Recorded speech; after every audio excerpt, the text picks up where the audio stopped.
പുള്ളി he was already drunk. അപ്പോൾ ഞാൻ ആദ്യം സോഫയിലിരുന്നു, പുള്ളിയായിട്ട് സംസാരിച്ചു, പുള്ളിയെ കുറിച്ച് പ്രൈസ് ചെയ്തു. I like your lips and I like your eyes and all. So സിനിമയിലാണെങ്കിലും ഓൺ സ്ക്രീനിലാണെങ്കിലും നല്ല ഭംഗിയുണ്ടാവും എൻ്റെ കണ്ണുകൾ കാണാൻ.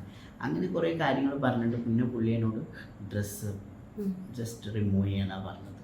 He just served me A drink. ഇതുവരെ കഴിക്കാത്തൊരു സംഭവമാണ്, കേൾക്കണമല്ലോ എന്നുള്ള രീതിയിൽ ഞാനത് കഴിച്ചു.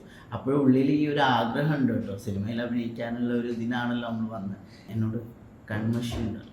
അതിൻ്റെ ഇടയ്ക്ക് പുള്ളി എന്നെ ശാരീരികമായിട്ട് പുള്ളി അപ്രോച്ച് ചെയ്തു. പുള്ളി പല രീതിയിലും എന്നെ എന്താ പറയുക, ഞാൻ ജീവിതത്തിൽ ചെയ്യാത്ത കാര്യങ്ങൾ, ഞാൻ അറിയാത്ത കാര്യങ്ങൾ, ഹീ ടച്ച്ഡ് മീ. കോൺഷ്യസ് ആയിരുന്നു ആ സമയത്ത്? ഞാൻ കുറച്ച് കോൺഷ്യസ് ആയിരുന്നു, ബട്ട് എനിക്ക് നോ പറയാനുള്ളൊരു ശക്തി ഉണ്ടായിരുന്നില്ല.